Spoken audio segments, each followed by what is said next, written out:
I'm sure a lot of anime fans remember back in 2013 when RWBY had the red, white, black and yellow trailers that made it so captivating. The creator of this amazing anime is no longer than himself, Monty Oum. If you don't know who he is, Monty Oum was an American web-based animator and writer. A self-taught and talented animator, scripted and produced several crossover fighting video series, drawing the attention of internet production company Rooster Teeth.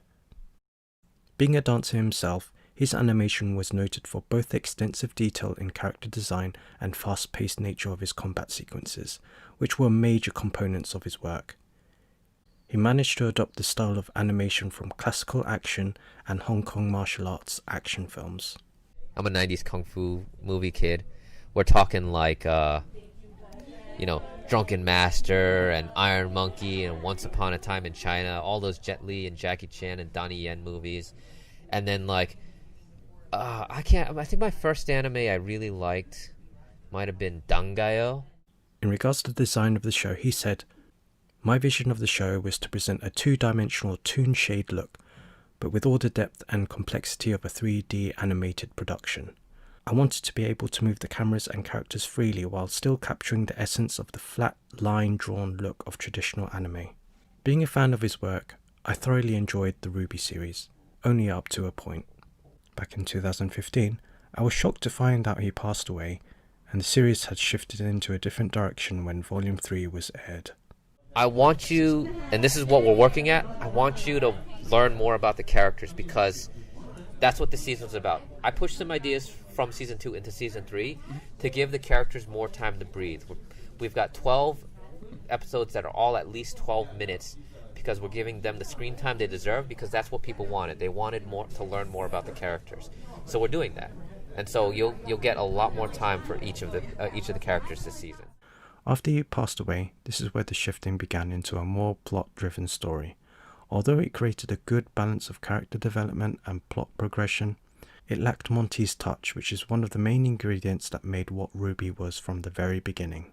The story takes place in the world of Remnant, composed of 4 kingdoms that are plagued by malicious creatures known as creatures of Grimm. Prior to the event of the series, the world was overseen by 2 opposing deities, the god of light and the god of darkness. Humanity is obliterated by the gods due to their actions of Salem. A vengeful woman cursed with immortality for trying to manipulate them in reviving her beloved Ozma. Ozma was then reincarnated into a world abandoned by the gods to guide a new human race towards humanity, thus enabling him to transfer his soul into another body. In the present day, having formed a secret faction to guard their world secrets, Ozma current incarnation Ozpin establishes academies in the 4 kingdoms of Remnant to train students to battle the creatures of Grimm.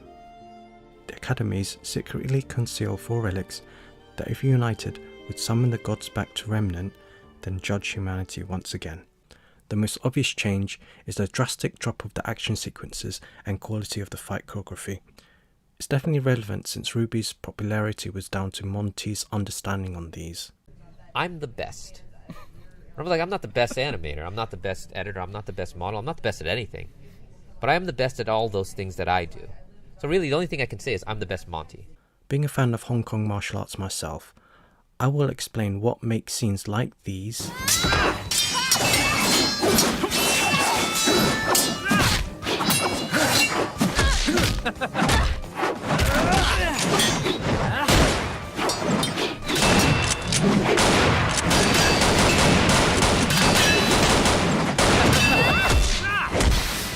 make it so effective, and what makes Monty's fights incredibly engaging at a technical level. We are presented with 3 very important elements in his work fight animation, which are poses, rhythm,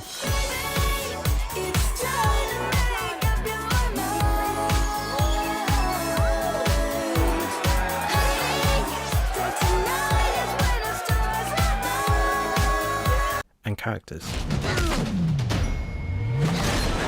So poses is where the animation frame is added to the connected motion to sell the hit. Action movies do this by showing the hit in slow motion. Rhythm is what Monty has as a dancer, and he embedded the element into the series. The difference between a fight choreographed with rhythm and one without is the difference between an entertaining action scene and random limbs flying all over the place. Rhythm is effective at presenting a pattern which allows the viewers to follow along and anticipate the next sequence. It can also set up to be expected or unexpected, which creates a lot of scenarios where you can get exactly what you wanted. The tempo also blends into the rhythm. If tempo is too slow, you get a sluggish action sequence, resulting into underwhelming excitement. On the other hand, if it's too fast, you will lose what's going on and end up wondering what just happened. What was that?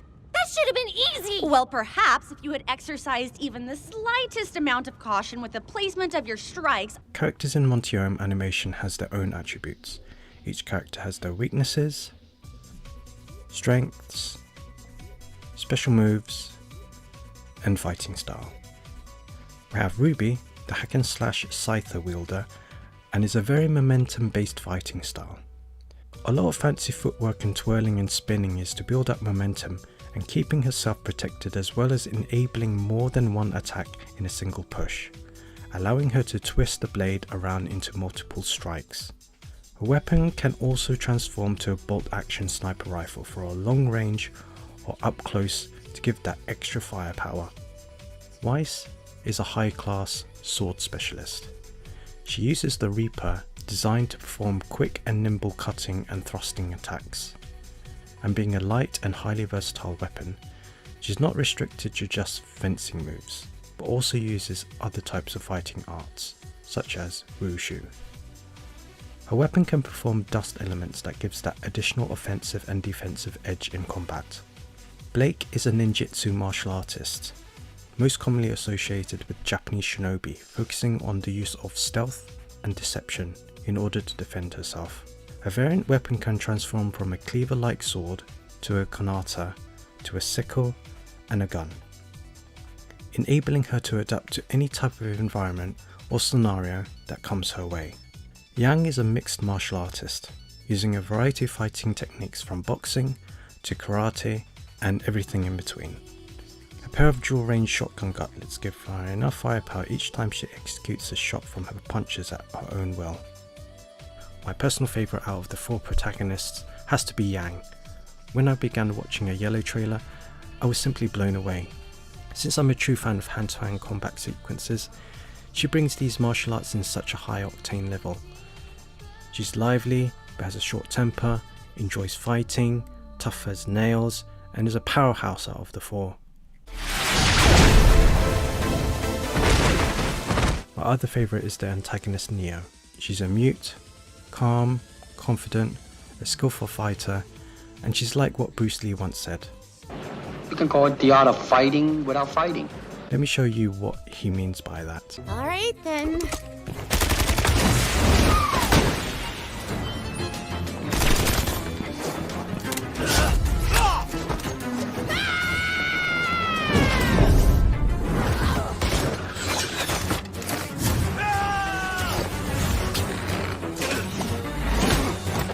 The technical fight between Yang and Neo is one of my favourite scenes because you get a good idea of what each character is thinking.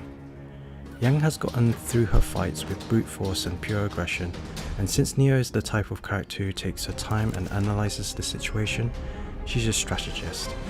We see Yang going on the offensive and Neo on the defensive by dodging and observing Yang's movements only to counterattack against her. Yang continues her aggression and doesn't adapt to the flow of the fight, and then ends up giving Neo the upper hand, resulting to her victory. Due to the rhythm being effective and the characters being well represented, we're able to understand everything without getting lost in the speed of this fight. One of the things I, swore out of this show was the swearing, because I want it to be, a much more responsible show.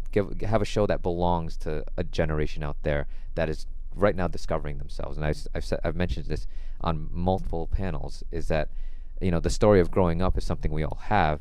And so this will be, I think if the show, luckily enough, lasts 5 years, that our audience will grow 5 years with it. Our characters should grow 5 years older. One of my least favorite things about animes is once you're past the age of 18, your life is over. You know, Yeah. I want our characters to be 30 or 40 at some point. That would be a splendid thing, to grow old with your characters. That's an awesome way to look at it, yeah, for sure. Monty Oum's not only the director of the animation aspect, but also the screenwriter for the characters themselves. RWBY characters are hard. I always get this question. It's like, well, I mean, they're all like my babies, so I mean, why would I pick a favorite? His position's very unique since he was able to synchronize both physical motions and mental emotions for each of the characters in terms of personality. RWBY is a selfless leader of the team, open and honest, with a strong sense of justice. Fearless leader RWBY have begun their first mission. Bonsai! Bonsai! Wise has a cold nature and strict attitude. Ugh. Oh, stop it. You don't know where we are either. Well, at least I'm not pretending like I know everything. What is that supposed to mean? It means you're a big, stupid jerk and I hate you. Just keep moving. Oh, just keep moving. Hurry up. Wow, watch where you're going. Why are you so bossy? I'm not bossy. Don't say things like that. But after warming up to people, she places a great deal of trust in her friends and confides in them when she feels the need. All I want to know is that the next time something this big comes up, you'll come to your teammates. He created RWBY in the hopes to bring both Eastern and Western cultures together, and he did this through the story and the characters themselves. Blake is an introvert, displaying a cool, reserved and serious personality, whereas Yang is an extrovert, cheerful, energetic and outgoing. I like your bow. Thanks. It goes great with your pajamas. Right. It's a yin and yang thing. You have an introvert culture and an extrovert culture, and I think the West is a very extrovert culture with larger messages, larger, shorter messages, and the East is a very introverted culture, which is very internal and family-based. And to we as a world can unite in our conflict, but at the same time, we learn from each other. Monty is emphasizing through story and character, and teaches the audience how we can coexist in harmony, regardless of culture. Monty's vision in the choreographed fights works so well due to his strengths as a talented animator. His screenwriting also plays a major part in the series through his passion towards the characters and his experience through his storytelling. We all begin to notice how much we've lost from the other volumes. It's easy to forget to sleep when you're working on something cool, right? I was doing a bunch of videos, but no one was watching them. I was like, man, I can't spend 8 months on something and not have someone watch it. So I was like, I gotta do something popular. It's funny too, because after Haloid came out, and it was like 1 million views in a day, all these game companies started calling me up, and I was like, that's cool, I'm getting hired by game companies, this is weird. And I get a call from the Rooster Teeth guys, and they're like, I just thought I was chatting it up with some cool dudes because I'd been watching Red vs. Blue since season 1, but it turns out they were trying to hire me. So I kind of have what I refer to as creative blue balls, where I just want to like get this out of my head and just like put it at you. Because this was me even longer ago, knowing that I was going to animate this. I'm like, all right, and if you've seen Terminator 2, Arnold did that thing with the Winchester shotgun where he did the flip reload, and I'm like, well, I could put a blade on the end of that, and that would be cool. He should be holding 2 nunchucks, which is 4 shotguns. So yeah, shotgun nunchucks was the answer then. Understanding motion and being an animator, you say, well, this stuff happens on its own. Just setting up the elements for why it could be cool. Pulling back your punch for another one is called chambering. So it's like, well, you also chamber guns, so why not? And then bam, shotgun fists. There's never enough time. So the thing you got to learn to is essentially let go, which falls back to the production mentality of like, look, I know this could have been better, but very often I say bad animation is better than no animation. Favorite thing this time around was sharing it with everyone else, my colleagues, my friends, who all worked on this project.